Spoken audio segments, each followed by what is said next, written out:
a su programa Los Criterios del Poder Judicial, auspiciado por la Fundación Aguirre Anguiano Chávez Jáuregui, la revista Tiempo de Derechos y el aula Taller de Saberes. El día de hoy, bueno, me presento, soy el magistrado José Rogelio Alanís García, quien tiene el gusto de presentar este programa y el honor de contar una vez más con la asistencia de mi gran amigo y maestro, Iván Aarón Seferín Hernández. Más adelante mencionaré más brevemente que la vez anterior su muy extensa semblanza curricular. El tema que nos toca el día de hoy es la delincuencia organizada y el sistema penal acusatorio. Este es el segundo programa, el primero lo tuvimos el mes pasado, también con el distinguido doctor Iván Aarón Seferín Hernández. En esa ocasión se habló de manera general de los orígenes históricos del delito de la delincuencia organizada, cómo fue que se empezó a codificar, cómo es que se incorpora a nuestro orden jurídico. Se hizo un repaso genérico, pero al mismo tiempo también acucioso de la Ley Federal contra la Delincuencia Organizada. Se habló de varios casos prácticos, principalmente en materia de protección a testigos, pero otros más. Y nos quedamos muy cortos aquella ocasión. Es un tema muy complejo, muy amplio, que es muy importante para nuestro país.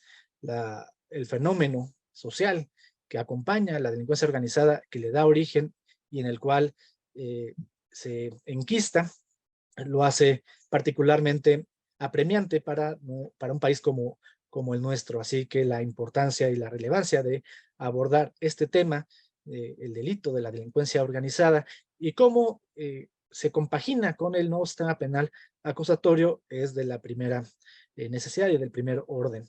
Y por esto, pues no podemos tener mejor invitado que a Iván Aarón Seferín Hernández, quien ya nos honró con su presencia en la primera parte de este programa. Voy a hacer una más breve que la otra vez, referencia a su reseña curricular. El doctor Iván Aarón Seferín Hernández es licenciado en Derecho por la Universidad Nacional Autónoma de México, es maestro en Derecho por el Instituto Nacional de Estudios Superiores en Derecho Penal, obtuvo su grado con mención honorífica y también es maestro por la Universidad Nacional Autónoma de México con la tesis intitulada La Seguridad Nacional. También es doctor en Derecho por el Instituto Nacional de Estudios Superiores en Derecho Penal. Ese grado también lo obtuvo con mención honorífica.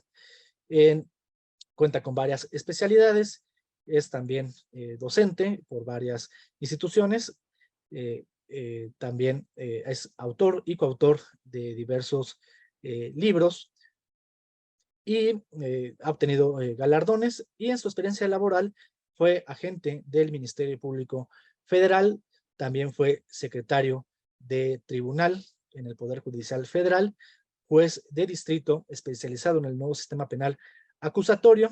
Ya son varios años en que ha estado adscrito al Centro de Justicia Penal Federal en el Altiplano, que es el que ve de manera más importante en el país este delito de delincuencia organizada. Así pues, no podemos contar con mejor ponente para este tan importante tema que el doctor Iván Seferín, que como pueden ver cuenta con gran desarrollo académico. Se podrá dedicar a eso sin ningún problema y estar entre lo más selecto. Además, es juzgador que también entre los jueces del nuevo sistema, y yo me cuento entre ellos porque pues salí también de ahí, pues él es uno de los que se puede decir que son voces autorizadas y guías de opinión, líderes de opinión entre el gremio judicial federal. Así pues le doy la palabra a nuestro distinguidísimo invitado, a quien agradezco encomiablemente su presencia el día de hoy. Muchas gracias, señor magistrado. Por el contrario, gracias por la invitación, magistrado Rogelio Alanís García. Desde luego también a la Fundación Aguirre Azuela Chávez Jáuregui por Derechos Humanos, por estas pláticas tan altruistas que no tienen otro afán más que difundir el conocimiento sin ningún tipo de interés, más que eso, difundir el conocimiento es algo que aplaudimos, y lo menos que podemos hacer los que estamos aquí es tratar de colaborar con este fin tan altruista de conocimientos, de poder compartir lo poquito que hemos aprendido. Y sí, efectivamente, como lo decía mi amigo, el magistrado José Rogelio, se trata de la segunda plática que vamos a tener en materia de delincuencia organizada. El aspecto en su momento que tocamos la primera ocasión fue un poco más dirigido a la ley federal en forma general, algunas figuras también muy importantes y sobre todo las que son peculiares. Y quisiera comenzar por ello para después, en una segunda parte, digamos que de la plática, aterrizar en la cuestión un poco también jurídica y por qué no tocar un poco también lo relativo a la prisión preventiva oficiosa, que es un tema bastante de moda, al menos en el ámbito penal, entre los abogados. Y bueno, primeramente, las peculiaridades, es importante mencionar o al menos tener el avisoramiento de lo relevante que resulta precisamente una ley que tiene una envergadura realmente especial, que es en su momento un catálogo o una codificación de diferentes vertientes y figuras para contrarrestar lo que en su momento fue muy complicado y que me parece que con los años se ha agravado aún más la situación jurídica en México, la situación política interna incluso y de seguridad sobre todo con relación a la delincuencia organizada. Esta figura bastante complicada, como lo dijimos en la ocasión anterior, nació precisamente esta ley por la necesidad político-criminal de crear una figura jurídica o un catálogo de artículos que pudieran concretizar o de alguna manera generar una concentración de diferentes figuras en delincuencia organizada, porque en su momento no habría una codificación para punir o para castigar los delitos en materia de delincuencia organizada, solamente se podría imponer sanciones por asociación delictuosa. Estoy hablando de antes de 1996 que se creó la norma. Las penas eran realmente no muy proporcionales, por llamarlo así, con relación al daño que la propia nación estaba viviendo. Algo que no podemos al menos soslayar como mexicanos, ignorar desde luego, o pues de alguna manera cerrarnos un poco de ojos, es el ámbito de la repercusión jurídica político-criminal y de seguridad que tiene la delincuencia organizada actualmente en nuestro país. Ha crecido y cuando en su momento se dio esta figura o esta ley, fue bastante criticada. Realmente es algo, fue muy complicado porque era un derecho penal especial o un derecho penal de excepción. No creo yo, como lo dijimos en la vez anterior, que ya podamos recaer en un derecho penal del enemigo. Me parece que es un régimen completamente diferente a un derecho penal del enemigo puro, que es una figura jurídica que desde los 80s ya lo tiene manejando los propios juristas alemanes, pero en este caso en particular me parece que es un régimen de excepción, porque siguen teniendo derechos fundamentales, solamente que especializados en ciertas restricciones. Y para poder contrarrestar, para retomar lo que dijimos la vez anterior, las figuras que son peculiares, que tienen que ver con delincuencia organizada en el ámbito operativo, es, por ejemplo, una de ellas es el cateo, que todavía sigue siendo una figura permitida para poder llevar a cabo una contextualización de ingreso a un domicilio, pero bajo el panorama de investigación de un derecho, de un delito. Entonces, siempre respetando los derechos, pero la peculiaridad en delincuencia organizada se da precisamente a partir de que se puede permitir el ingreso a un domicilio sin ningún afán de buscar ningún tipo de indicio de delito, sino solamente para prender a una persona que cometió un evento delictivo. Es una peculiaridad.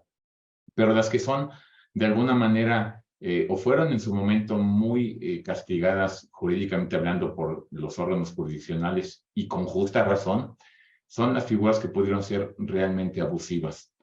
Algunas figuras que son abusivas y que vamos a retomar desde luego en esta misma plática son, si bien la propia ley contemplaba figuras especializadas en esta materia, también no puede crear figuras abusivas porque de lo contrario puede llegar a un régimen de un abuso o arbitrario del Estado que va a aterrizar precisamente en un régimen de, como es arbitrario, va a llegar al ámbito internacional y vamos a salir sancionados.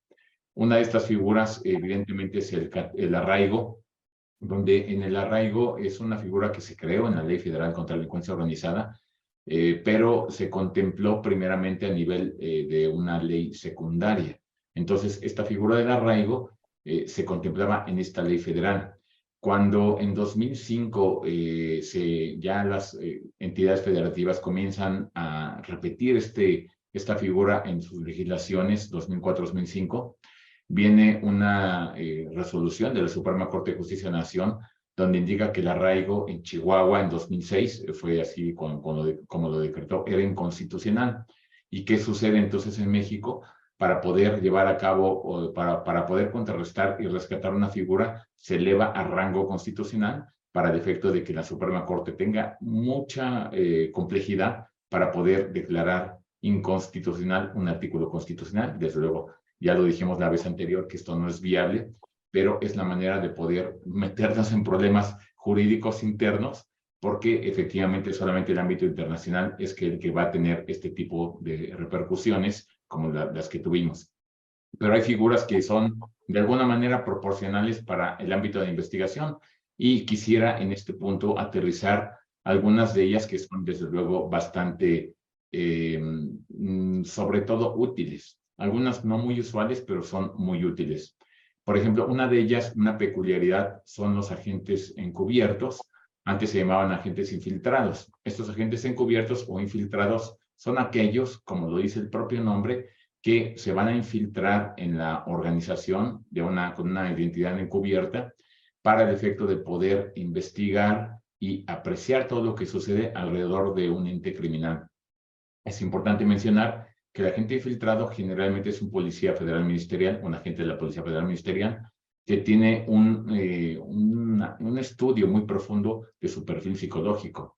Y también tocamos un poco el punto la vez anterior, de que lo que se busca en ese tipo de perfiles es algo que de repente los seres humanos tenemos mucho, que es el ego o la sobreestimación que podemos tener, y de repente ufanamos mucho lo que hemos logrado en la vida cuando de repente no reparamos que hay otros que llevan el doble del camino que llevamos. Entonces, yo creo que en ese punto, precisamente esos perfiles se buscan. Alguien que no tenga un ego desmesurado, porque de lo contrario va a gritarle a todo el mundo que es agente encubierto, y pues bueno, además de estar presumiendo, seguramente lo van a matar. Entonces, lo que busca la institución es precisamente una persona que tenga este perfil para que no pueda llevar a cabo actividades que puedan poner en peligro la investigación a través de llevar a cabo como difundir su propia actividad. Y solamente hay 4 personas que saben su identidad. ¿Qué pasa en la práctica en este caso en particular? A la gente encubierta se le da una clave numérica. Antes eran apodos, digámoslo así, pero ahora son claves numéricas, se le da una clave numérica que solamente pueden saber realmente 4 personas. Primeramente es el fiscal general de la República, después el titular de la FEMDO, ahora se llama FEMDO, la Fiscalía en Delincuencia Organizada, el secretario de Gobernación, para hacer un cambio, desde luego, de identidad, y el agente encubierto. Hay una 5ª persona que se entera, que es el juez que va a llevar la causa, porque precisamente cuando llega un agente encubierto, lo que hace es presentarse ante el juzgador con el Ministerio Público, se verifica su identidad y se le dice a las partes que se ha verificado su identidad y, desde luego, su identidad real, que son sus credenciales, por ejemplo, del INE y todo lo que tiene que ver con él mismo, se guardan en seguro del juzgado, donde no tiene absolutamente nadie ningún tipo de intervención. Entonces son panoramas bastante interesantes, y la gente, cuando va a declarar, se va a la sala de testigos protegidos, donde se difumina su imagen y su voz se puede alterar para efecto de que no corra peligro su identidad, precisamente, que eventualmente tiene que ser cambiada. Pero también hay figuras bastante interesantes, con lo cual en el ámbito operativo con este tema cerraría, y es precisamente las figuras del artículo 11 bis 1 de la Ley Federal contra la Delincuencia Organizada. Estas figuras tienen que ver necesariamente con ámbitos de investigación de la propia Fiscalía y sus auxiliares directos e indirectos. y es precisamente aquellas que no requieren control judicial. Es decir, el fiscal o el investigador lo puede llevar a cabo sin que el juez otorgue algún tipo de autorización. Una de ellas es precisamente la tecnología de vigilancia o de inteligencia en lugares públicos. Antes evoluciona también el Estado mexicano a partir de que tiene que ser también flexible, corrijo, no puede ser inflexible, de hecho tiene que ser bastante dinámico el Estado mexicano para ver cómo se va transformando la organización y en consecuencia contrarrestar e ir un paso adelante, porque de lo contrario, entonces estaríamos ante un panorama que el Estado podría ser rebasado en cualquier parte del mundo. Entonces, generalmente, este tipo de vigilancia electrónica, que es realmente lo que se da a través de una tecnología de inteligencia en lugares públicos, antes se hacía de manera un poco más como silvestre, ¿no? Es decir, llegaban los policías y se disfrazaban de empleados de la CFE o de Telmex para poder arreglar el poste y estar vigilando allí. Y pues a lo mejor era muy inteligente y era muy creativo, pero era muy peligroso debido a que incluso puede ser, como lo saben, la delincuencia organizada tiene personas que son, por ejemplo, halcones, le llaman así, que son vigías en la periferia de la actividad que está llevando a cabo. Entonces conocen a la gente cuando es de alguna región en particular, incluso son expertos en leer la propia entidad corporal de si son o no de la región. Entonces era muy peligroso. Actualmente hay otras tecnologías que permiten ese seguimiento en lugares públicos. Claro, públicos, porque privado sería una violación al derecho de intimidad. Son, por ejemplo, el seguimiento que se hace actualmente con drones. Los drones tienen, si alguna vez pudieran ver un dron del Estado, para no dar información de más, pero al menos lo necesario para esta plática, un dron puede tener una envergadura, bueno, una amplitud de alas, por ejemplo, de 1,5 metros aproximadamente, y puede volar a unos 3 kilómetros. Es completamente imperceptible, incluso con telescopio. Entonces, pero tiene un zoom tan fuerte o tan potente que pareciera que si se acerca, estamos en una azotea viendo lo que está pasando abajo. Es una tecnología bastante importante. Y lo que también se da actualmente es la vigilancia a través del C4 y C5, que son las cámaras de seguridad pública, donde a través de convenios o de contratos de colaboración del Estado, se permite llevar a cabo la vigilancia en lugares públicos a través de las cámaras públicas. Entonces, este tipo de cuestiones no ameritan ninguna orden judicial, siempre y cuando sea en lugares públicos y no sean, desde luego, en lugares de intimidad de las personas. Esto también se da con el seguimiento, que es la figura que también sigue para investigar, de ámbito de investigación. El seguimiento de personas se da precisamente a partir de este parámetro de llevar a cabo una secuencia, digamos, geográfica de alguien que están siguiendo. Desde luego, estas herramientas sirven para ello. Las últimas aprehensiones que ha habido de personas bastante conocidas es por seguimiento de drones. Incluso pueden ser un dron que pueda ser de esta envergadura o puede ser un dron que sea tan pequeño que sea imperceptible también. El punto es dar un seguimiento en lugares públicos y es como se logran en ocasiones las aprehensiones.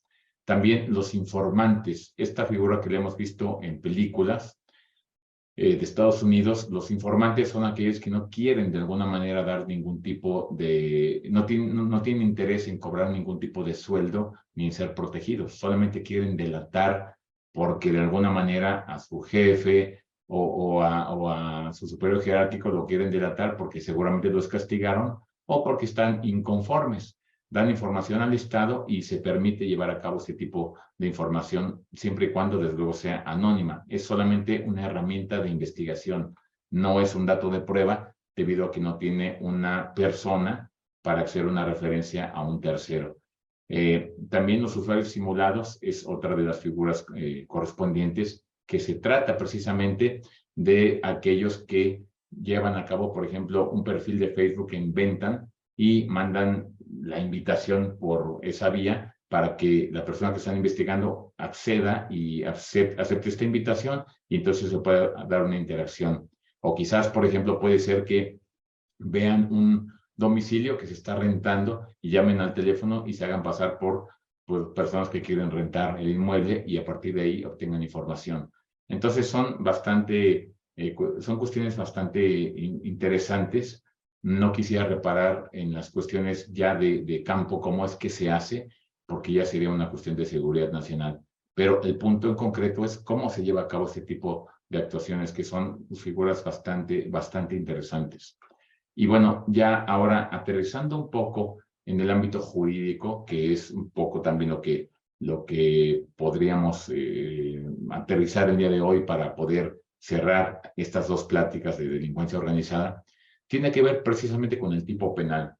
El tipo penal, bueno, en su momento, por eso dijimos hace un momento del arraigo, que cuando hay un problema a nivel ley secundaria, se eleva la figura a rango constitucional para el efecto de que haya una mayor protección a la figura jurídica, precisamente en la Constitución. Entonces, la delincuencia organizada, el tipo penal en sí, se encuentra contemplado en la Ley Federal contra la Delincuencia Organizada. En 2008 hubo una reforma donde se estableció dos aspectos. Primeramente, que la delincuencia organizada tendría que ser solamente una figura de carácter federal. Entonces, solamente se reforma el artículo 73 de la Constitución para que solamente el Congreso de la Unión pudiera legislar en materia de delincuencia organizada. Pero a su vez, para proteger la figura que representa para el Estado mexicano, al menos para el Estado mexicano, una gran importancia, se quiso, si bien no habría ningún tipo de, digamos, duda en cuanto al tipo penal, se elevó a rango constitucional y se definió lo que era delincuencia organizada en el artículo 16. Entonces, ¿qué fue lo que pasó aquí? Hubo una adición al tipo penal que era una organización de hecho. En su momento, en el aspecto jurídico y operativo, hubo cierta complejidad para poder definir si la delincuencia organizada, el afán de organizarse para cometer ciertas conductas, podría tener una envergadura a partir solamente de la planeación. Como lo sabemos, el iter criminis en México se sanciona a partir de los actos ejecutivos. El pensamiento no se sanciona. Pero cuando había una cooperación internacional con Estados Unidos, allí había un gran problema, porque en Estados Unidos sí se pune o sí se castiga algún evento que tiene que ver con el simple hecho de organizarse sin ejecutar actos directamente, el delito de conspiracy. Entonces, ¿qué pasaba en México? Chocábamos ideológicamente con Estados Unidos, la influencia más fuerte en materia de delincuencia organizada, para que de alguna manera se pudiera llevar a cabo una concretización. Se tuvo que decir a Estados Unidos que México no establecía este tipo de delitos por el hecho solamente de llamar por teléfono y pretender organizarse. Se requería organizarse y ejecutar conductas. Entonces, en este punto en particular, ya fue entonces que se elevó a rango constitucional y se adicionó la palabra que organizarse de hecho. Y de hecho, que es fácticamente, es decir, actos ejecutivos. ¿Qué pasó con el tipo penal? Es de una cuestión bastante peculiar que se elevó esta figura a nivel constitucional. Un tipo penal en la Constitución es algo que siempre nos hemos atrevido a poner en la Constitución desde los derechos sociales, cuando pues, se ponían las jornadas laborales y que fue un escándalo a nivel internacional. Pero siempre México es muy creativo y en este caso elevó el rango de tipo penal en la Constitución, y algunas constituciones están copiando esta, digamos, estrategia constitucional. ¿Y qué Si me pasa? permites tantito, Sí, Iván, por favor, amigo. también el enriquecimiento ilegítimo está tipificado en la Constitución y el tipo penal está prácticamente copiado en el Código Penal Federal. Y otro punto que quería mencionar, que precisamente respecto a la delincuencia organizada, se cuestionaba su constitucionalidad porque decían que se estaban castigando hechos preparativos o actos preparatorios previos a la tentativa, o sea, cuando no se ponía en peligro al bien jurídico, y pues se atentaba contra el principio de bien jurídico.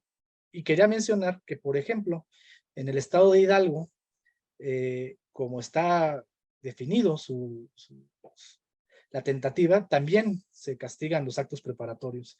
Entonces, valdrá la pena meternos a los códigos locales para ver cuántos tienen este mismo fenómeno del estado de Hidalgo, a nivel federal y a nivel de la Ciudad de México, claro lo que mencionas, incluso hay varias tesis de la Suprema Corte de Justicia que sí hablan de la necesidad de que se tenga que proteger un bien jurídico de resultados lesivos o de puestas en peligro, pero no he visto yo que haya llegado a la Corte un caso en el que se cuestione la constitucionalidad de leyes estas como la del Estado de Hidalgo, que se parecen mucho a la que estás mencionando de los Estados Unidos de América, y que esa fricción que tenemos con los Estados Unidos de América en este punto y que tiene mucho que ver con la materia de la extradición, pues también la tenemos a nivel local.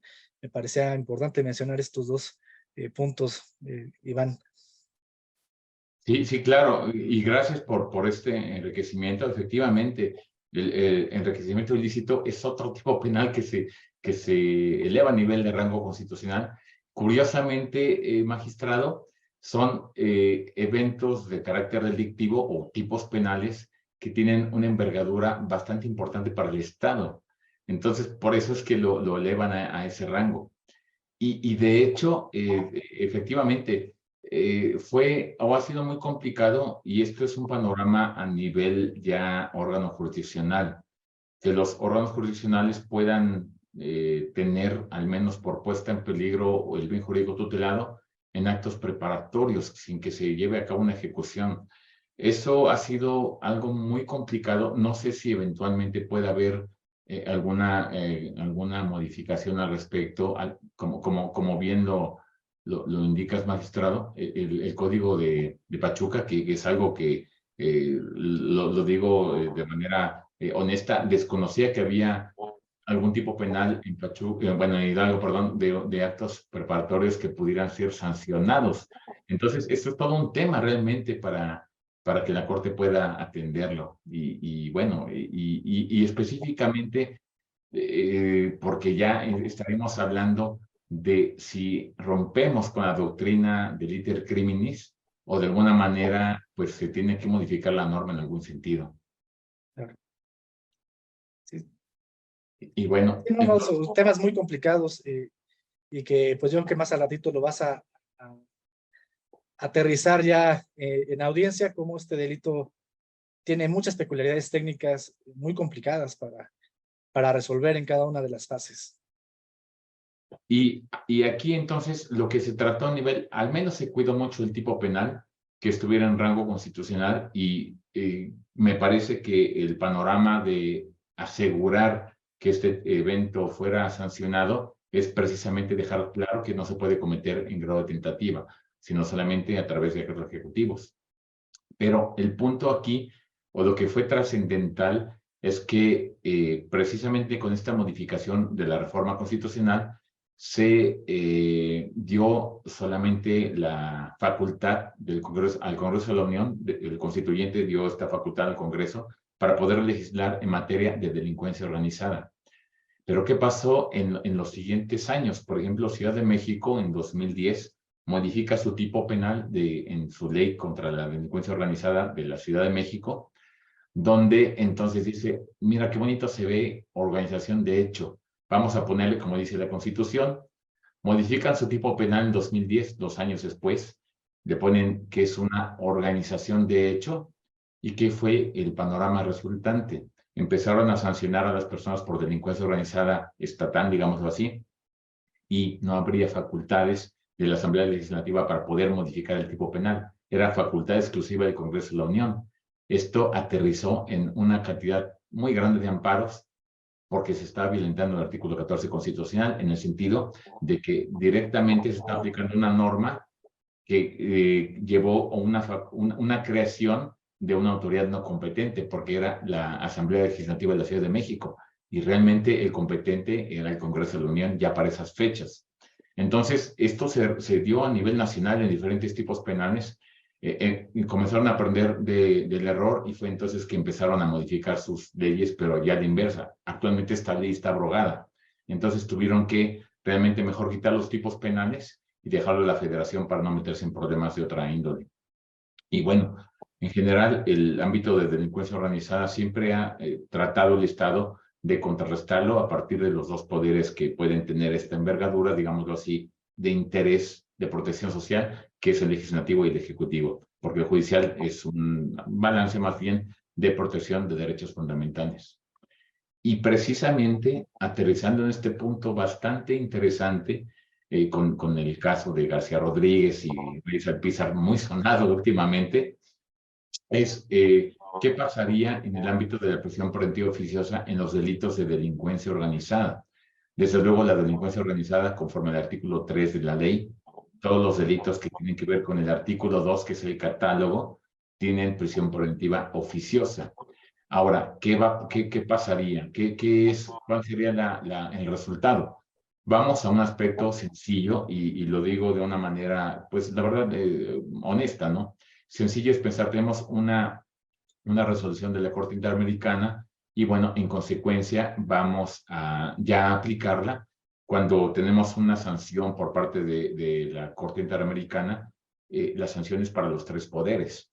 Entonces, eventualmente cada poder va a cumplir en la facultad que le confiere la Constitución, sus propias funciones, para poder dar una concreción de cómo es que se va a cumplir.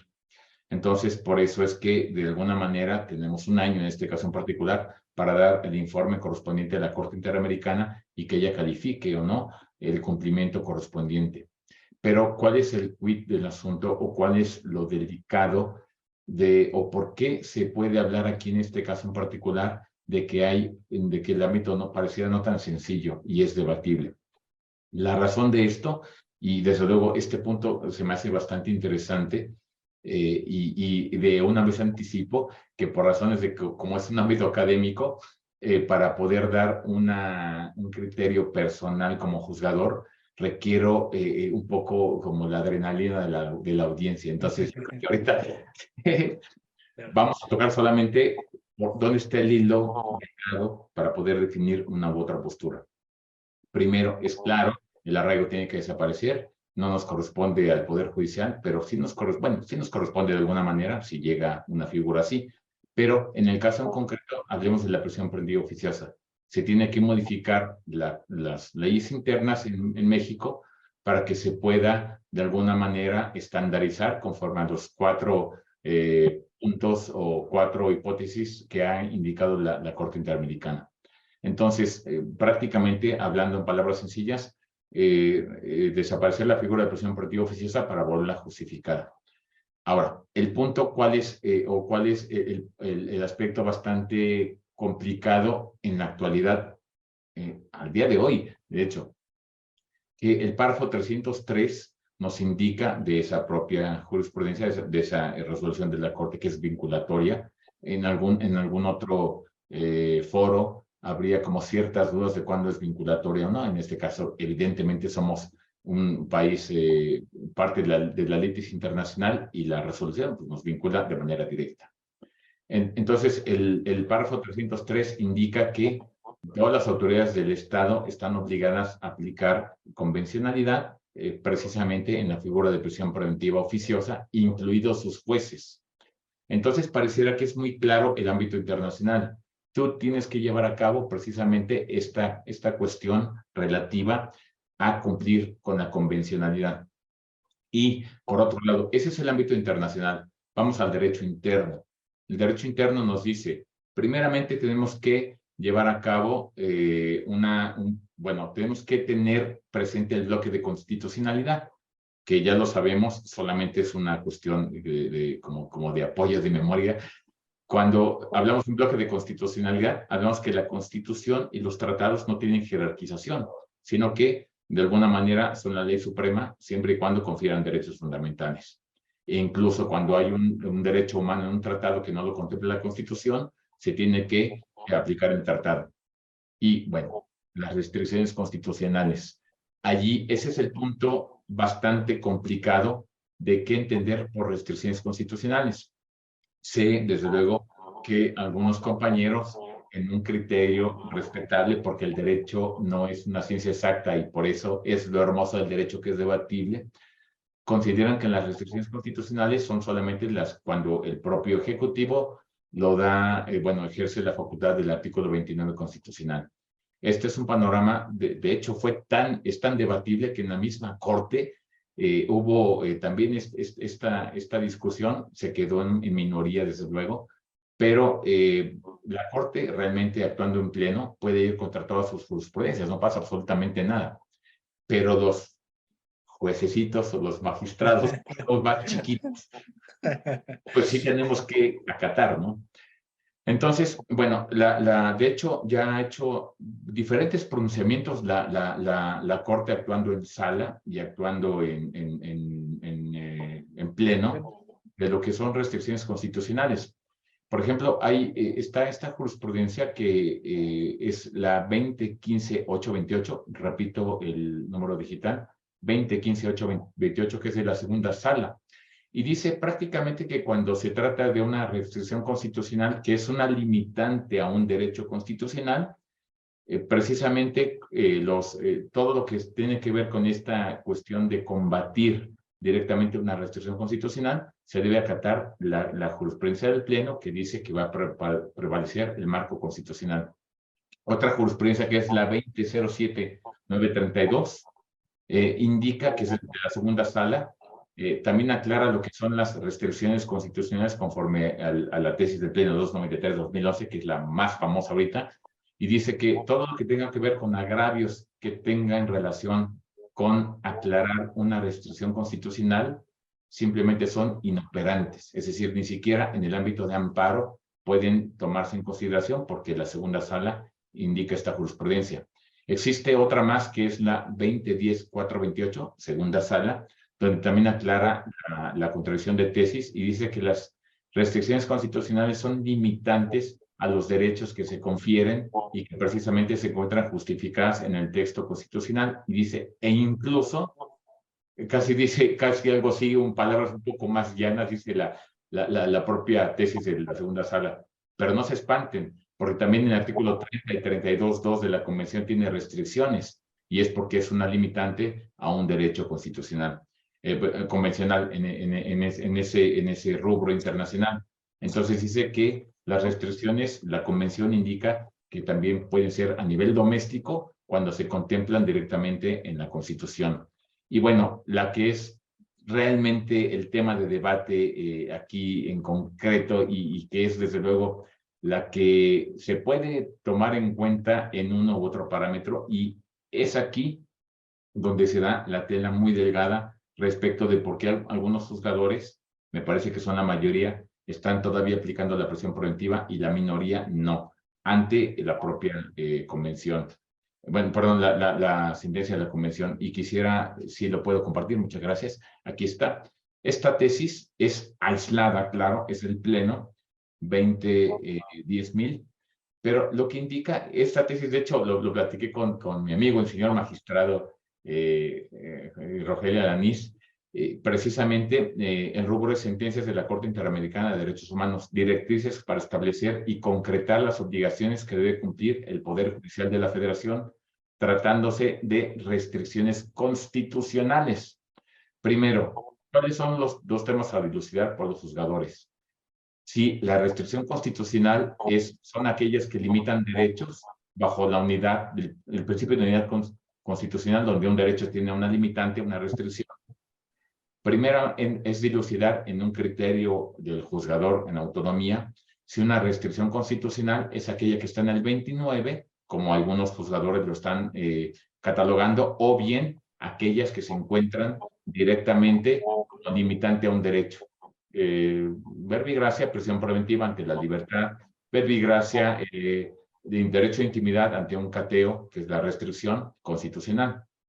Y una vez que se defina si la restricción constitucional es la del 29, solamente suspensión de derechos constitucionales, o en segundo contexto, o en una segunda idea, perdón, que son aquellas que limitan cualquier derecho constitucional, ya una vez que se define esto, entonces dice aquí ya en el entendido de que si alguno de los deberes del fallo implica desconocer una restricción constitucional, debe prevalecer en términos de la jurisprudencia.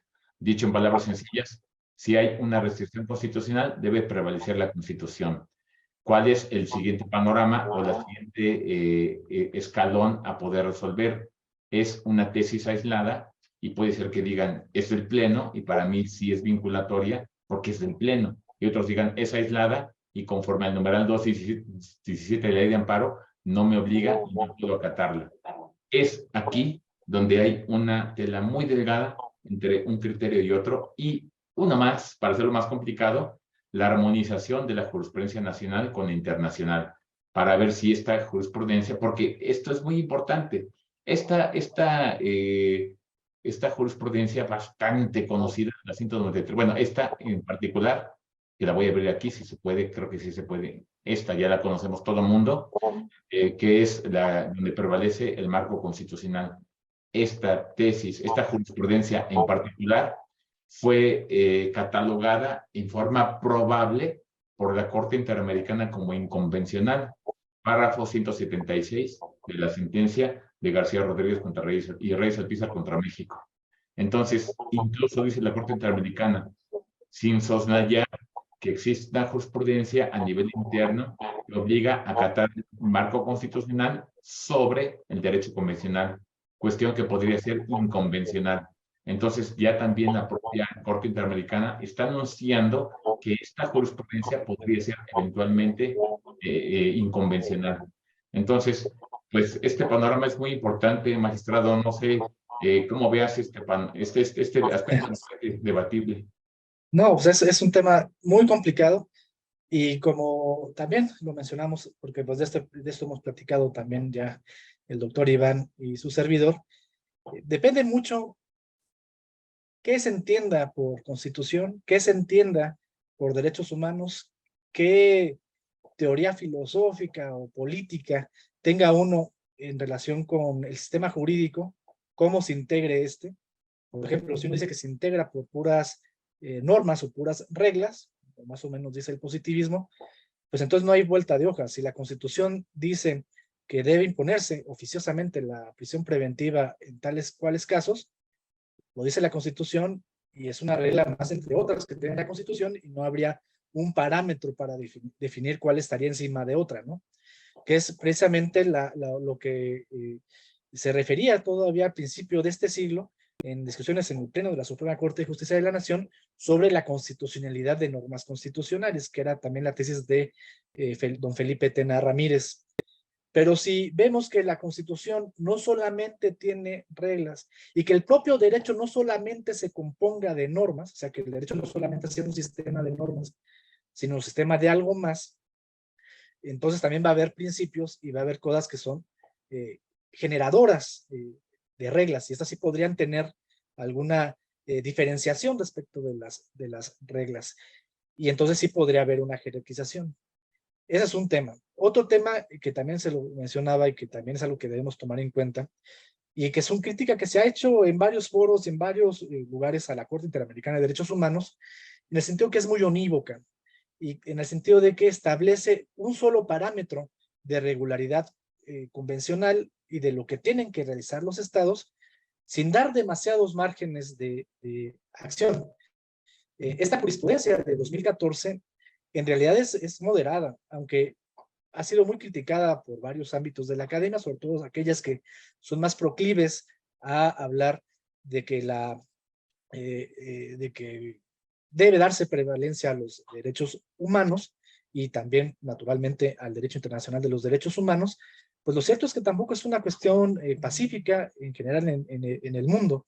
Le mencionaba, por ejemplo, al doctor Iván, que en Alemania el Tribunal Constitucional ha referido en su jurisprudencia que la jurisprudencia de la Corte Europea no es directamente aplicable por los órganos internos, sino que debe ser en cierta forma homologada por el propio Estado alemán, por el Tribunal alemán, para poder ser aplicable. O sea, no se está subordinando en forma alguna la jurisprudencia del Tribunal Constitucional alemán a la del Tribunal Europeo, sino al contrario, subordina la jurisprudencia del Tribunal Europeo a la nacional.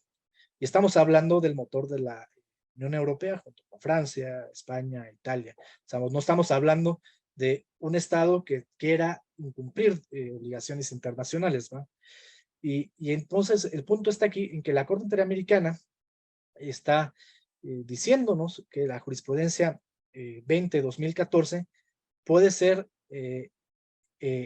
inconvencional cuando realmente esta jurisprudencia de la Corte también admite muchas lecturas. Una de las opciones que mencionó ahorita el doctor Iván, que era la relacionada a hacer compatibles la Constitución y la fuente internacional, también se puede hacer en materia de interpretar las restricciones. A final de cuentas, la propia Corte Interamericana de Derechos Humanos ha dicho que ningún derecho fundamental es en sí mismo una norma absoluta. Puede haber algunas reglas que sean más o menos absolutas, como las de jus cogens, concretamente, por ejemplo, la tortura. También ha referido la no discriminación como jus cogens la propia Corte Interamericana. Pero el punto es que admitiría restricciones, incluso por la propia Corte Interamericana. Unas restricciones pueden surgir mediante ponderación, pero nada impediría que el propio constituyente, el propio órgano legislativo, si lo puede hacer una Corte Interamericana, si lo puede hacer una Corte Nacional, ¿por qué no lo va a poder hacer el constituyente o el órgano reformador de la Constitución y hacer su propia ponderación que termine haciendo una restricción? Y también la otra cuestión es cómo entender la propia restricción que está en el caso aquí de la prisión preventiva, con una redacción que sí da cierta vaguedad, cierta anfibología, se puede leer de dos formas. ¿En qué radica el adverbio oficiosamente o el adjetivo oficioso? Si radica en el debate, o sea, que forzosamente tenga que elevarse el debate sobre prisión preventiva sin que lo tenga que pedir el Ministerio Público, como lo ordena la ley, o si lo oficioso radica en la imposición. Si vemos la lectura literal del artículo 19, la verdad sí da para ambas lecturas, y una lectura puede ser prácticamente y de manera armonizadora compatible con lo que está diciendo la Corte Interamericana. Así pues, sí podría criticar a la Corte Interamericana de que está siendo demasiado tajante, demasiado unívoca y demasiado imperativa con los estados, olvidándose en cierta forma que tiene que leer la convención de tal manera que se pueda decir que el propio estado estuvo de acuerdo con eso que le está imponiendo al estado, ¿no? O sea, que nada más le está diciendo, es lo que tú te comprometiste tú solito. Pero cuando se va un poco más allá, y este podría ser el caso, pues ya no queda tan claro esa situación. Así pues, me parece que si bien es lo que dice el doctor Iván, que en muchos ámbitos de la academia y algunos jueces parece muy claro que todos los jueces y juzgadores tienen que aplicar a rajatabla y de manera directa la jurisprudencia nueva de la Corte Interamericana de Derechos Humanos, este último caso, pero también hay otras opciones que son sostenibles jurídicamente, no solamente desde un punto de vista positivista, sino pues, desde otros puntos de vista más complejos, y que incluso puede llegar a ser defendible también en un discurso de derechos humanos. Realmente es un tema muy, muy, muy complicado. También, ahora sí que como dijo el doctor Iván, también lo voy a decir, así como él resuelve estas cosas mejor al calor de la audiencia, pues yo voy a decir que lo resuelvo de mejor manera al calor de las sesiones, y es algo que pues se tiene que reservar al final ya cuando uno ve el caso concreto, ¿no? Pero el punto es que sí es un panorama muy, muy complicado, y también pues tenemos que tomar en cuenta el país en el que vivimos, las circunstancias en las que estamos y las razones por las cuales el constituyente permanente o el órgano revisor de la Constitución pues se vio compelido a tener que elevar a rango constitucional la regulación de delincuencia organizada, establecer el tipo penal y establecer una regla restrictiva de alguna u otra forma pues al derecho fundamental al debido proceso, a la instrumentalidad de las medidas cautelares, a la libertad personal. Vamos, es algo muy complicado, pero bueno, ahora sí que para eso nos pagan, Iván, para resolver lo que mejor podamos con estas cuestiones.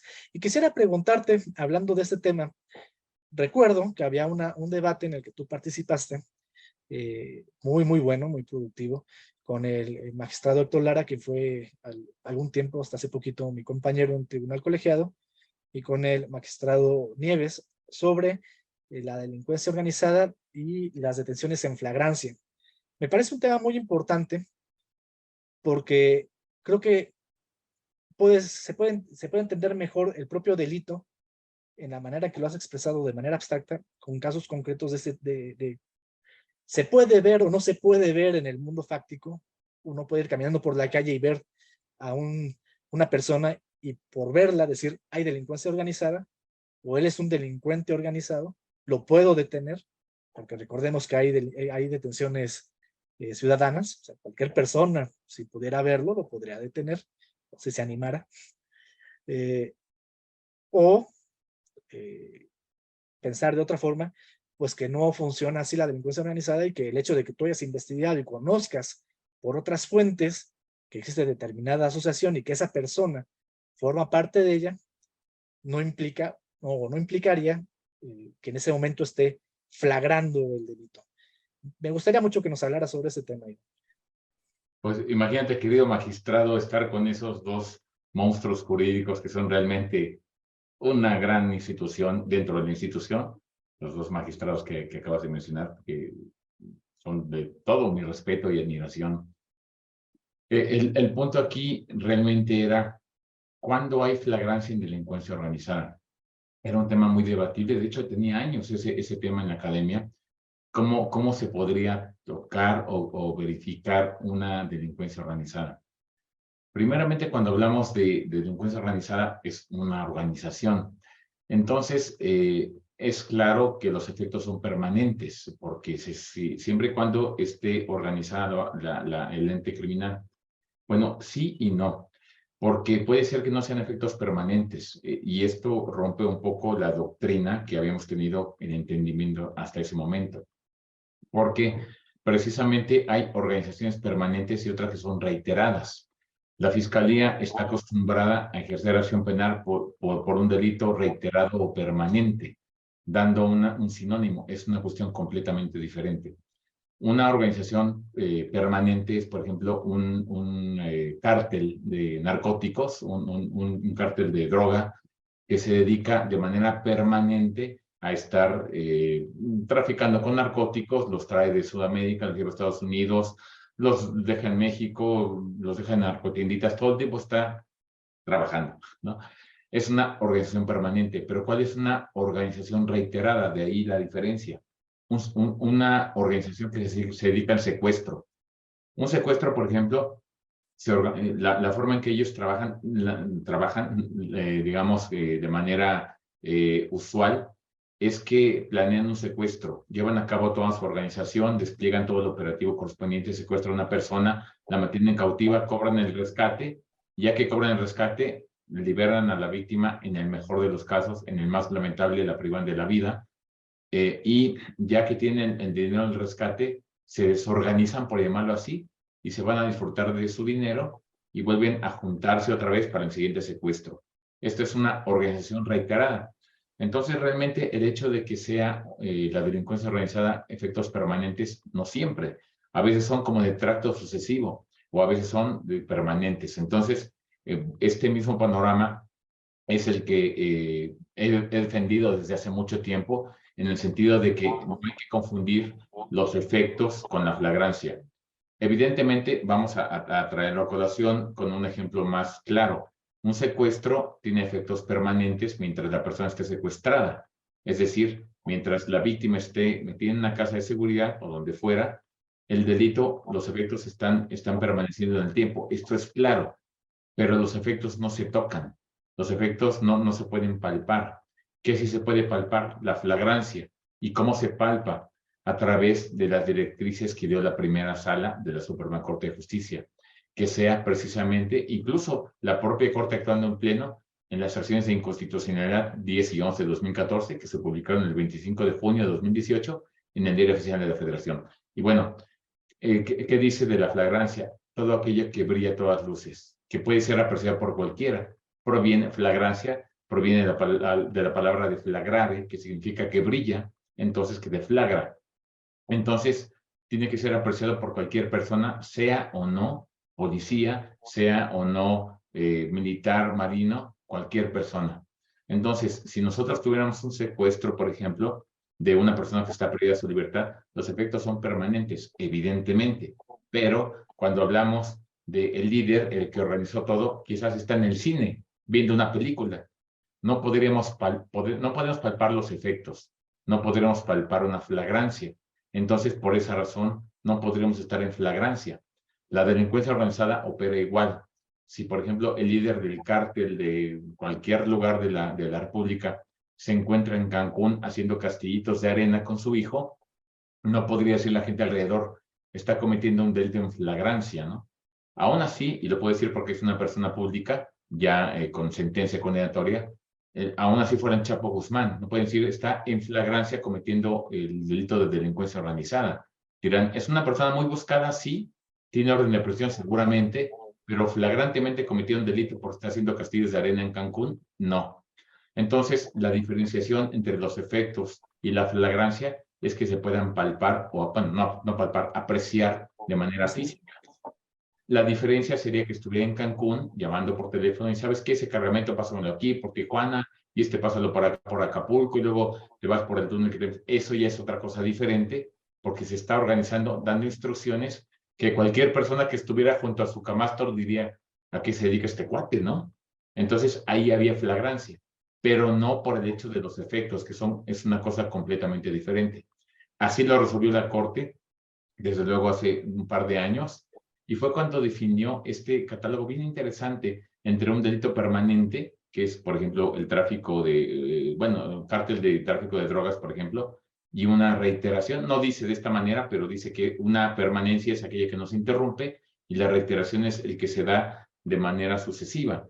Entonces, por esa razón es que generalmente los delitos de secuestro tienen que ver con un tracto sucesivo, una reiteración. A veces algunos delitos de lavado de dinero, bueno, operaciones con recursos, también son de esta naturaleza, pero generalmente los que son con narcóticos, los que son con otro tipo de organizaciones, son permanentes. Entonces, este punto nos queda muy claro que es permanente y que es reiterado ya conforme a lo que dijo la Corte. Pues, espero que más claro no pudo ser tu exposición. Sí, la flagrancia tiene que ser perceptible por los sentidos y cualquier persona, a lo mejor no sepa de derecho, pero si la gente tal vez no sepa de derecho, no sepa los tipos penales, pero sí sabe si algo es bueno o es malo, si algo es correcto o es incorrecto. Y eso se ve al momento de que está sucediendo algo. Por ejemplo, si uno ve que alguien se lleva una bicicleta y se va corriendo y sale corriendo una persona atrás diciendo mi bicicleta, todo el mundo está viendo en ese momento que se robaron la bicicleta. Tal vez no se sepa el 302 del Código Penal Federal o el equivalente de los estados, no sepa que se necesita el ánimo de dominio para que haya robo, pero seguro sabe que en ese momento están robándose una bicicleta y lo puede ir a atrapar. Y pues la delincuencia organizada pues no se ve, pues no se ve, ¿no? O sea, las organizaciones no se ve. Por ejemplo, yo hacía unos ejemplos con, no se vaya a sentir mal la empresa, Bimbo no se ve. O sea, uno ve los pastelitos, ve los camiones que dicen Bimbo y ves a las personas que están llevando Bimbo. Sin duda es una organización permanente Bimbo, ¿no? Pero Bimbo en sí no lo vemos. Bimbo no se ven sus productos. Pues cambiemos los productos y en vez de que fueran pastelitos, los cambias por droga, pues ya sería el cártel, ¿no? Pero igual el cártel no se ve, igual que no se ve Bimbo, no se ve el cártel, igual que no se ve el Estado mexicano. Se ve el actuar del juez Iván Ceferín con la bandera nacional atrás, actuando en nombre del Estado mexicano, pero el Estado mexicano, pues ese nadie ha tenido el gusto de tratar con él y percibirlo con sus sentidos hasta donde yo sé. Y te quería hacer otra pregunta antes de ya dar la oportunidad a nuestro público que otra vez nos ha complacido y nos ha honrado con su copiosa asistencia. La forma de intervención en el delito de delincuencia organizada. Háblanos de ese tema. Gracias, maestro, por esta pregunta. La verdad es que es bien interesante. Aquí se da una cuestión que quiero aterrizar un poco en doctrina, en uno y otro parámetro. Primeramente, es un delito de resultado cortado o anticipado. No se requiere que se dé el segundo delito para que se dé el primero. Ese es delincuencia organizada. No se requiere cometer, por ejemplo, delitos contra la salud para que se dé el delito de delincuencia organizada. Sí, pero, y tiene excepciones. Esto es cuando se habla de una persona en particular. Es decir, vamos a suponer que yo, bajo la hipótesis que, por ejemplo, no sé, Roxin maneja como autoría sucesiva, donde existe una organización ya conformada y yo decido adherirme a ella. En ese caso en particular, no importa que no se cometa el siguiente delito porque ya lo están cometiendo. Yo estoy organizado y como la finalidad de la organización que ha cometido estos delitos es secuestrar, por ejemplo, yo respondo precisamente de la organización total. Entonces, dirían, se dirá, es un delito de resultado cortado anticipado, entonces nunca se debe dar el segundo delito. No siempre, y, sí, y en ocasiones sí. ¿Cuándo sí? Cuando la organización apenas decide precisamente organizarse y entonces allí sí el delito quedaría incompleto si la organización jamás ha cometido un solo delito que tiene que ver, por ejemplo, con secuestro, tráfico de narcóticos, lo que fuera así. Vamos a suponer que el magistrado Alanís García, el doctor Rafael Estrada y la maestra Susana Miguel y un servidor decidimos organizarnos para, no sé, está muy socorrido el narcotráfico, ¿no? Entonces decidimos organizarnos para practicar con narcóticos. Entonces, ¿qué pasa allí? Si decidimos y tenemos todo para llevarlo a cabo, pero no lo cometemos, estaría muy complicado que el tipo penal se actualizara, aunque sea de resultado cortado o anticipado, por la razón directamente de que se requiere una reiteración o permanencia. Entonces tendríamos que tener en este caso, una repercusión al respecto con un segundo delito. Pero cuando la organización está conformada y decide alguien adherirse a ella, definitivamente no se requiere un segundo delito porque precisamente ya responde de la organización que se dedica a este tipo de eventos delictivos. Pero el punto es, ¿qué tipo de participación? Hubo un gran debate académico de que era una coautoría, porque es un delito plurisubjetivo, se requieren 3 o más. Entonces es una coautoría, decían la academia. Después había académicos que se le fueron encima a todos de cuando empezó a decir es que debe ser una autoría material porque cada quien decide incorporarse a la organización. Después de varios debates, bueno, pues ya incluso el segundo circuito, que es donde se maneja más delincuencia organizada, creó, bueno, definió una jurisprudencia donde indicó que cada quien decide organizarse y se da una autoría personal. Esto es una autoría material, no una coautoría, porque no es a pesar de que es un delito que tiene un codominio funcional del hecho, la decisión de organizarse, que es el verbo núcleo rector, es personal. Entonces, como yo decido organizarme de motu propio y de alguna manera es una decisión personal, respondo como autor material. Al menos así están diseñadas las jurisprudencias del último grito de la moda, donde precisamente somos autores materiales y decidimos organizarnos, a pesar de que curiosamente es un delito plurisubjetivo. Por el momento subsiste ese tipo de intervención y habría que verificar si es que estas jurisprudencias eventualmente se interrumpen. Bueno, pues eximia tu respuesta y tu participación el día de hoy, mi querido doctor Iván Seferín. Pues es el momento de decirle a nuestro público si desea realizar alguna pregunta. Ahorita lo que tengo son saludos. La doctora Luján Mediza Madera, pues van a saludar, nos saluda buenas noches. María Eugenia Soberanis refirió agremiado pudiera ser, creo que se estaba refiriendo a tu intervención respecto de las formas de participación o intervención del delito de delincuencia organizada, y creo que ya quedó claro. Entonces vamos a ver si llega alguna otra pregunta en estos escasos 5 minutos que nos queden de programa. Y pues antes de que, bueno, si no, en lo que llega alguna, y si no llegara, pues seguimos hablando tantito más, mi buen Iván. Pues yo tal vez para cerrar este tema, si nos puedes dar un pequeño condensado de la delincuencia organizada y el sistema penal acusatorio, unas pequeñas palabras finales a modo de conclusión. De hecho, es realmente un tipo penal bastante interesante. Creo yo que es el tipo penal más importante del Estado mexicano en este momento. Y la razón es que lo hemos visto siempre que el Estado mexicano tiene o considera que hay un peligro a la soberanía o a la seguridad nacional, incorpora los delitos a la materia de delincuencia organizada. ¿Ha habido abusos? Claro que sí. Me parece que en los últimos años, sobre todo, se incorporó, por ejemplo, algo que es completamente razonable, ¿no? Delitos, por ejemplo, contra el ambiente. Esto es directamente lo que son animales en peligro de extinción. Esto es muy viable porque si no hay ecosistema, pues no hay seres humanos, ¿no? Eso es muy viable. Por ejemplo, se incorporó el delito en su momento, de los últimos que se incorporaron, el tráfico de indocumentados, el lenocinio, el pornografía infantil, aspectos que son evidentemente razonables.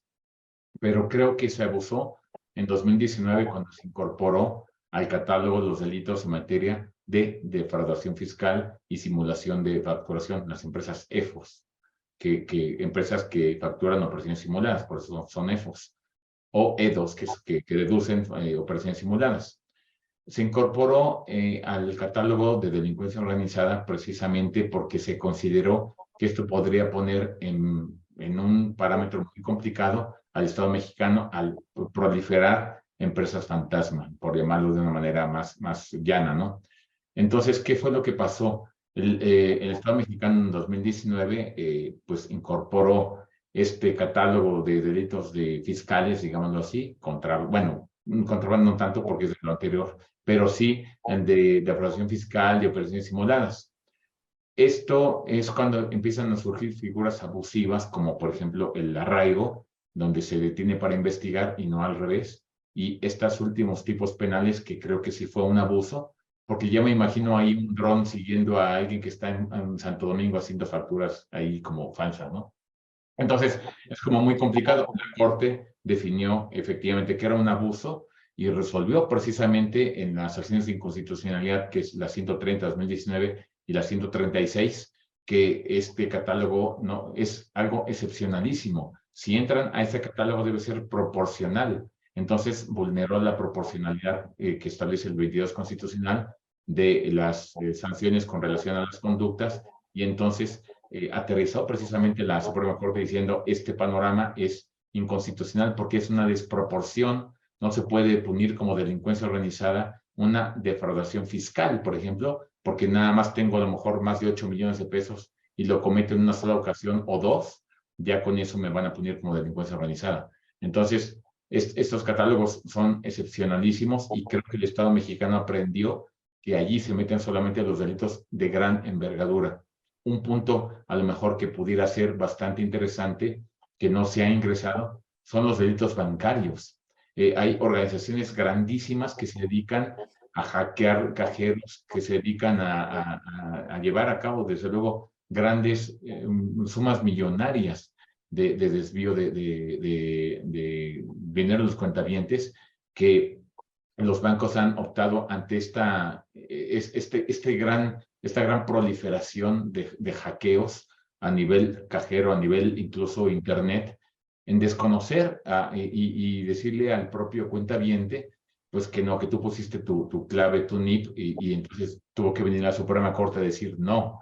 Si el usuario niega que él puso o colocó el NIP o el PIN o el número confidencial, tu banco tiene la carga de la prueba para demostrar lo contrario. Pero esto fue prácticamente un grito de los bancos de que están teniendo un hackeo desmesurado en los últimos años. Entonces, yo creo que se está haciendo un análisis de este último delito para ver si puede entrar a ese catálogo o no, pero es bastante interesante, al menos esta primera postura.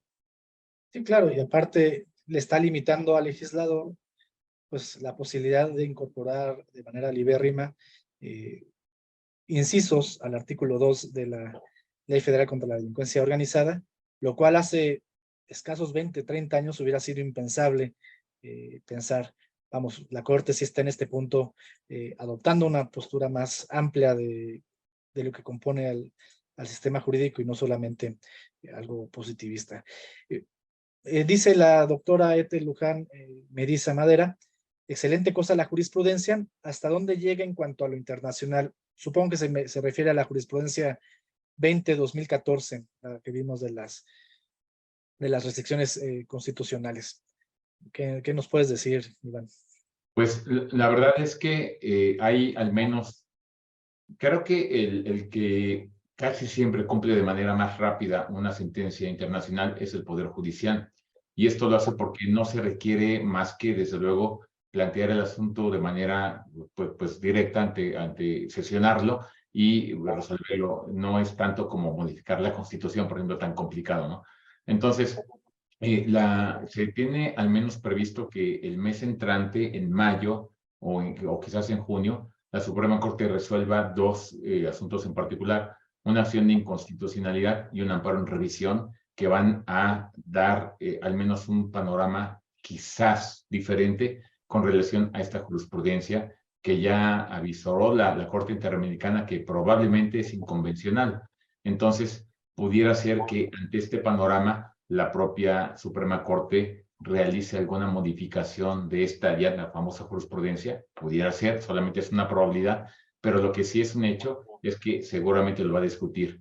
Entonces, el ámbito internacional solamente, desde luego, a nivel interno sigue subsistiendo esa jurisprudencia del Pleno, sigue siendo obligatoria, sigue habiendo sanción si se desacata, desde luego, como cualquier jurisprudencia, pero además pareciera que tiene matices de poder ser al menos analizada en los próximos meses. Pues muchas gracias, mi queridísimo amigo, entrañable compañero, jurista y pues líder de opinión entre los juzgadores del nuevo sistema penal acusatorio a nivel federal, Iván Ardón Ceferín Hernández, por esta excelente plática. Bueno, salió una pregunta antes de despedirte. Dice, buenas noches, mi pregunta es la siguiente. En el caso de los seguimientos, cuando un agente de la policía escucha una conversación dentro de un lugar abierto al público, por ejemplo, un restaurante, viola el derecho de inviolabilidad de comunicaciones privadas o derecho a la privacidad, entre otros. Muchas gracias por el evento. O sea que está de oreja en la mesa de al lado. Sí, ese tema está, es una pregunta bien complicada y gracias por la pregunta. Realmente, ¿por qué digo bien complicada? Primeramente, hay que dejar claro una cuestión. Vamos a hablar de un centro comercial o de un restaurante. Es propiedad privada. A final de cuentas, el dueño del lugar, ya sea de la plaza, del centro comercial o del restaurante, es una persona, ya sea una empresa, persona física o moral, pero es privada, es decir, es un gobernado. Pero cede su derecho de intimidad para que las personas puedan acceder a ese lugar a comprar productos de un centro comercial, por ejemplo, o a comer si es un restaurante. Entonces, de alguna manera, es un lugar cerrado o un lugar privado que de alguna manera, como el derecho de intimidad es disponible, el propio dueño confiere cede un poco en su derecho de intimidad para que puedan entrar las personas a los fines propios por lo que se creó el inmueble. Entonces, si llegase, por ejemplo, un policía y pone un micrófono en una mesa de junto a un restaurante, para empezar es un lugar ya cerrado y es una propiedad privada. Podría ser que estuviéramos en la tela de que fuera una invasión a la intimidad del propio dueño del lugar y de la conversación que es íntima. Quizás sería diferente si fuera un lugar público. Hay mesas, por ejemplo, de cemento en los parques, que es una cuestión muy diferente, donde ya prácticamente el derecho de intimidad no es tal así porque estamos en un lugar completamente abierto al público. Pero me parece que un restaurante o un centro comercial sí podría catalogarse como ilegal en el sentido de que, para empezar, estamos en una propiedad destinada precisamente para que la gente vaya a comer o a comprar cosas, pero no para que los agentes puedan poner un micrófono o una cámara oculta y entonces invadir primeramente la intimidad de alguien que dispuso para un fin en concreto para que se diera, y lo otro es una conversación en un lugar cerrado. Entonces, creo yo que pudiera ser, salvo verlo casuísticamente, esto es caso por caso, pudiera ser ilegal. Pero para hacer este ejemplo parecido a lo que tú mencionaste hace unos momentos sobre el líder del narcotráfico hablando por teléfono en Cancún, para no tener que hablar de personajes actuales, hagamos de cuenta que traemos al presidente Porfirio Díaz al presente y en vez de tener telégrafo trae un teléfono y está hablando a Veracruz y está comiendo en el Hotel restaurante, Genève. ajá, ahí está comiendo con el teléfono, hablando a Veracruz y dice, mátalos en caliente, y al lado está pues un agente de la policía. Pues parecería que ahí pues, estaríamos más cerca de algo flagrante, ¿no?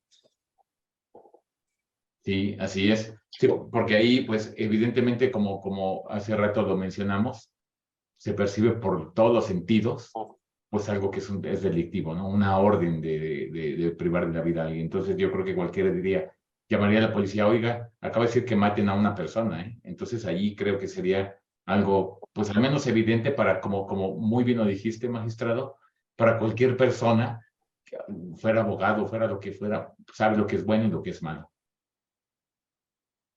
Bueno, pues ahora sí parece que son las últimas preguntas. La doctora Etel Luján refirió violación de la propiedad privada, se está refiriendo al ejemplo que me parece muy acertada y igual has expuesto. Pues ya todo lo bueno tiene que terminar en algún momento y pues me da mucha congoja tener que despedir a este gran expositor como es el doctor Iván Aarón Ceferín Hernández, pues a nombre de la revista, aunque aquí me estoy poniendo en lugar del doctor está Michelle, pero a nombre de No, la no es su revista lugar, Tiempo. magistrado, por favor. Es un honor. Muchas gracias. La Fundación Aguirre Azuela Chávez Jauregui, el aula, Taller de Saberes y Diálogo, la revista Tiempo de Derechos del Instituto de Ciencia Jurídica, pues otorgamos este reconocimiento al doctor Iván Aarón Ceferín Hernández por su excelente, yo diría, eximia participación como ponente en el programa Los Criterios del Poder Judicial, pues esperando que después podamos contar una vez más con su presencia, tal vez una mesa redonda respecto de esta sentencia de la Corte Interamericana para discutir y poner los temas sobre la mesa sería algo muy bueno. Ojalá después vamos a gozar de su presencia, doctor Iván. Muchas gracias. Ya quedamos, ¿eh? Eso estaría, pero de lujo, magistrado. ¿No? Y aquí estoy viendo a alguien que también podría estar en esa mesa de manera muy destacada, el doctor Rafael. En el banquillo de los acusados, ¿será? Con muchísimo gusto. Muchas gracias a la Fundación, a ustedes por la invitación, de verdad. Bueno, pues antes de despedir... Muchísimas gracias a usted, doctor. Antes de despedir el programa, le recuerdo a toda nuestra muy amable concurrencia que nos ha honrado con su copiosa presencia una vez más, con lo cual estamos muy agradecidos, que el próximo jueves está otra emisión de este programa, Los Criterios del Poder Judicial.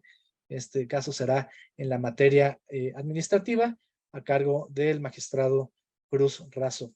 Será también de esta misma forma, también por videoconferencia, el día jueves próximo, 27 de abril de 2023, también a las 6:30 horas. Les agradezco a todos mucho su presencia. Muy buenas noches y hasta luego.